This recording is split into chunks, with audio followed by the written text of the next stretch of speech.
मुख्यमंत्री देवेंद्र फडणवीस यांच्या अध्यक्षतेखाली भाजपाच्या मंत्र्यांची बैठक, संध्याकाळी वर्षा निवासस्थानी बैठक, अधिवेशन कामकाज, मंत्र्यांची कामगिरी, पालिका निवडणूक याबाबत मुख्यमंत्री मार्गदर्शन करणार। देशात गरिबी वाढत चाललेली आहे, काही श्रीमंतांच्या हातातच संपत्ती येत चालली आहे। केंद्रीय मंत्री नितीन गडकरी यांनी व्यक्त केली चिंता। भाजपाचे आमदार परिणय फुकेंच्या विरोधात भाऊजाई प्रिया फुकेंचा विधान भवनाच्या बाहेर आंदोलन। प्रिया फुकेंना पोलिसांनी ताब्यात घेतलं, 2 लहान मुलांना घेऊन आंदोलन करणार होत्या। ठाकरे बंधूंच्या युतीबाबत अजूनही संभ्रमच, युतीबाबत कोणीही बोलू नये, राज ठाकरेंचे पदाधिकाऱ्यांना आदेश। विजय मेळाव्यात ठाकरे बंधू एकत्र आल्याने युतीच्या चर्चांना उधाण। देशात गेल्या 10 वर्षांपासून नरेंद्र मोदी यांची रुदाली सुरू, सामनातून पंतप्रधान मोदींसह मुख्यमंत्री फडणवीस यांच्यावर टीका। बाबा सिद्दीकी हत्येप्रकरणी मोठी अपडेट, सिद्दीकींचा फोन नंबर दुसऱ्या सिम कार्डवर सुरू असल्याची माहिती, एका संशयिताला घेतलं ताब्यात। उद्धव ठाकरे सूर्याजी पिसाळाची औलाद, गोपीचंद पडळकरांची उद्धव ठाकरेंवर जहरी टीका। 2019 मध्ये उद्धव ठाकरेंनी काँग्रेस सोबत अनैसर्गिक युती केल्याची केली टीका। जालन्यातील पीडित मुलीच्या वडिलांना मारहाण करणाऱ्या आरोपींवर कठोर कारवाई केली जाईल, आमदार अर्जुन खोतकर यांचं आश्वासन। मारहाण करणारे लोक काँग्रेसचे, खोतकर यांचा आरोप। बाळासाहेबांची इच्छा पूर्ण करून देवेंद्र फडणवीसांनी पुण्याईचं काम केलेले आहे, आमदार सदाभाऊ खोत यांचं वक्तव्य। देवेंद्र फडणवीस घर फोडत नाहीत तर घर जोडतात, ठाकरे बंधूंना खोतांचा टोला। उपमुख्यमंत्री एकनाथ शिंदेंच्या हस्ते अभिनेता अशोक सराफ आणि सुलेखनकार अच्युत पालव यांचा सत्कार, पद्मश्री पुरस्काराने गौरवल्याबद्दल कला सेवकांचा नागरी सन्मान सोहळा। रायगडमध्ये शिकापचे जयंत पाटील यांच्या वाढदिवसानिमित्त पीएनपी नाट्यगृहाचा लोकार्पण सोहळ्याचं आयोजन। कार्यक्रमाला खासदार पवारांसह खासदार निलेश लंके, सुषमा अंधारे, बाळासाहेब थोरात, हर्षवर्धन सपकाळ उपस्थित राहणार। शेतकरी कर्जमाफीसाठी प्रहारचे बच्चू कडू पुन्हा आक्रमक, आजपासून बच्चू कडू सातबारा कोरा करणार, यात्रा काढणार। 7 दिवस 138 किलोमीटर पायदळ यात्रा काढणार। छत्रपती संभाजीनगरात वीज दरवाढीचा उद्योगांना फटका, महाराष्ट्र वीज नियामक आयोगाचा आदेश तात्काळ रद्द करण्याची मागणी। हार्बर लाईनवरील रेल्वे सेवा सुरळीत, सकाळी 6 वाजल्यापासून लोकल सेवा पूर्ववत। हार्बर मार्गावरील तांत्रिक बिघाड दुरुस्तीचं काम पूर्ण, काल सिवूड ते नेरुळ दरम्यान झालेला बिघाड। छत्रपती संभाजीनगर पालिकेत उशिरा येणाऱ्या कर्मचाऱ्यांच्या पगारात कपात, फेब्रुवारी ते एप्रिल दरम्यान 3,500 परमनंट तर 2027 कंत्राटी कर्मचाऱ्यांच्या पगारात कपात, एकूण 1,60,00,000 रुपयांची कपात। रायगडच्या मुरुड तालुक्यातील कोर्लई येथे खोल समुद्रात एक संशयास्पद बोट आढळली, ही बोट पाकिस्तानी असल्याचा संशय व्यक्त, पोलिसांकडून रात्रीच कोम्बिंग ऑपरेशन सुरू। वर्ध्यातील कारंजा जलालखेडा रस्त्याची आमदार सुमेध वानखेडे यांनी केली पाहणी, चिखलामुळे दुचाकींच्या अपघातात वाढ, नागरिकांसाठी तात्काळ सुविधा करण्याची मागणी।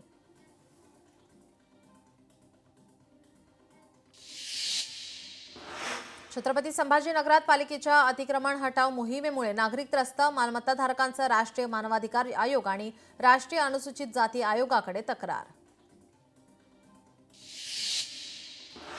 बुलढाण्यातील देऊळगाव राजा तालुक्यातील 48 ग्रामपंचायतींच्या सरपंच पदाचे आरक्षण सोडत, 9 जुलै रोजी सकाळी 11 वाजता ही सोडत घेण्यात येणार। 22 वर्षीय राजन काबरा झाला सीए, छत्रपती संभाजीनगरमधील राजन बनला सीए टॉपर। राजन काबरा हा 600 पैकी 516 गुण मिळवून उत्तीर्ण झाला। बुलढाण्यात ॲडव्होकेट सतीशचंद्र रोठे यांच्या वतीनं बहुजन रत्न जीवन गौरव पुरस्कार सोहळ्याचं आयोजन, राज्यातील कर्तृत्ववान व्यक्तींचा सोहळ्यात सन्मान। चंद्रपुरातील चिंधीचक येथील शासकीय आदिवासी कन्या आश्रम शाळेला जिल्हाधिकाऱ्यांची भेट, आश्रम शाळेतील शिक्षण आणि निवास व्यवस्थेचा घेतला आढावा, विद्यार्थ्यांच्या सुविधेसाठी दिल्या सूचना। पुणे शहरातील पुलाच्या ऑडिटसाठी आलेल्या निवेदनाला स्थायी समितीकडून मान्यता, ऑडिटसाठी 1,18,00,000 रुपये खर्च करण्यात येणार। कुंडमळा दुर्घटनेच्या पार्श्वभूमीवर प्रशासन सतर्क। अप्पर वर्धा धरणामध्ये केवळ 42.68% जलसाठा. विदर्भामध्ये सरासरीपेक्षा कमी पाऊस. मुसळधार पावसाची नागरिकांना प्रतीक्षा.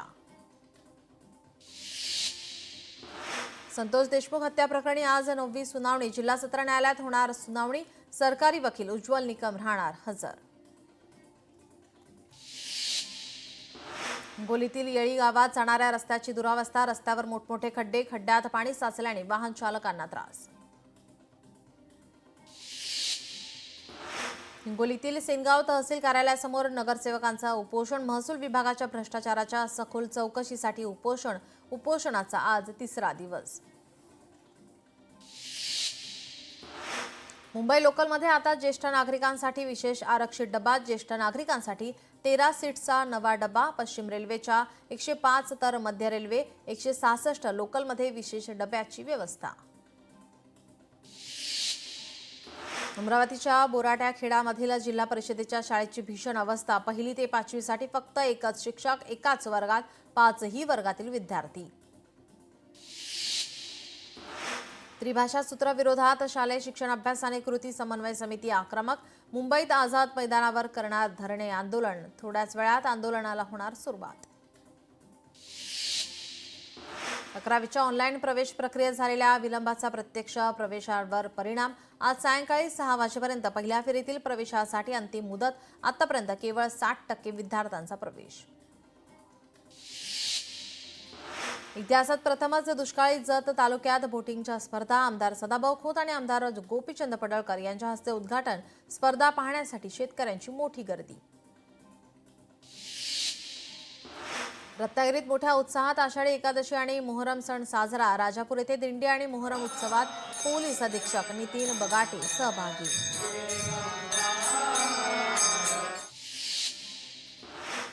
धुळे जिल्ह्यात पावसाची रिपरिप सुरू. अक्कलपाडा धरणामध्ये पाण्याची आवक वाढली. धरणातून 5330 क्युसेक पाण्याचा विसर्ग सुरू. राज्यात पुढील 2 दिवस मुसळधार पावसाचा अंदाज. पुणे घाटमाथ्याला रेड अलर्ट जारी. दक्षिण कोकण, उत्तर मध्य महाराष्ट्रातील घाट परिसरात मुसळधार ते अतिमुसळधार पावसाची शक्यता.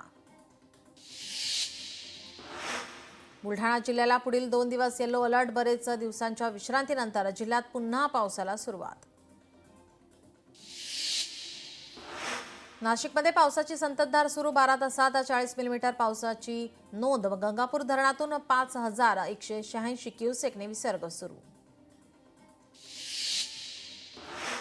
खडकवासला धरण साखळी क्षेत्रात जोरदार पाऊस. धरणातून 4000 क्युसेकने पाण्याचा विसर्ग सुरू. यावर्षी गेल्या वर्षीच्या तुलनेमध्ये 3 पट पाण्यासाठी जास्त. नाशिकमधील 23 पैकी 5 ते 6 धरणं 100% भरलेली आहेत. गंगापूर धरण 60%हून अधिक भरलंय. भाम धरण 100% भरल्याने विसर्ग सुरू. नागपूरमध्ये रात्रीपासून पावसाची संततधार. विदर्भात अतिमुसळधार पावसाचा ऑरेंज अलर्ट जारी. सातारातील ठोसेघर धबधबा ओसंडून वाहू लागला. धबधब्याचा आनंद घेण्यासाठी राज्यभरातून पर्यटकांची गर्दी. पर्यटकांसाठी प्रेक्षक गॅलरीची सुविधा. पालघर जिल्ह्याला पावसाचा रेड अलर्ट. मुसळधार पावसामुळे जिल्ह्यात अनेक ठिकाणी पूरस्थिती. पालघर जिल्ह्यातील सर्व शाळांना आज सुट्टी जाहीर. मुसळधार पावसामुळे कोयना धरणाच्या पाणी पातळीत वाढ. धरणातून 2100 क्युसेक पाण्याचा विसर्ग. कोयना नदीपात्रात सुरू. नदीकाठच्या गावांना सतर्कतेचा इशारा. हिमाचल प्रदेशात मुसळधार पावसामुळे 75 जणांचा मृत्यू. ढगफुटी सदृश्य पावसामुळे प्रचंड नुकसान. अनेक गावांचा संपर्क तुटला. देशातील 15 राज्यांना पावसाचा रेड अलर्ट. अमेरिकेतील टेक्सासमधील पुरात 51 जणांचा मृत्यू. मुसळधार पावसामुळे ग्वाडालूप नदीला पूर. मृतांमध्ये 15 लहान मुलांचा समावेश. हेलिकॉप्टर, बोट, ड्रोनच्या सहाय्याने नागरिकांचा शोध सुरू. नाशिकच्या गोदावरीची पाणी पातळी वाढली. चांदोरी गावातील अनेक मंदिरं पाण्याखाली. गोदावरीची पातळी वाढल्याने अनेक ठिकाणी पूरसदृश स्थिती. मराठवाड्याची तहान भागवणाऱ्या जायकवाडी धरणाच्या पाणी पातळीत वाढ. धरणाची पाणी पातळी 50%वर पोहोचली. कल्याण डोंबिवलीत मुसळधार पाऊस. पावसामुळे सकल भागात साचलं पाणी. पावसामुळे नागरिकांची उडाली तारांबळ. यंदा खड्डेबाई महामार्गाचा शेवटचा टप्पा मुंबई गोवा महामार्ग लवकरच पूर्ण होणार, उदय सामंत यांचं वक्तव्य. भिवंडीत मुसळधार पाऊस, भिवंडीतील तीनबत्ती बाजारपेठेत भरलं पाणी, दुकानांमध्ये पावसाचं पाणी शिरलं, नागरिकांना सतर्कतेचा इशारा. गुजरातच्या अरवली परिसरात जोरदार पाऊस, मोडासातील साकरिया मठसुलियामध्ये मुसळधार पाऊस, नागरिकांना आवश्यक ती खबरदारी घेण्याचं आवाहन.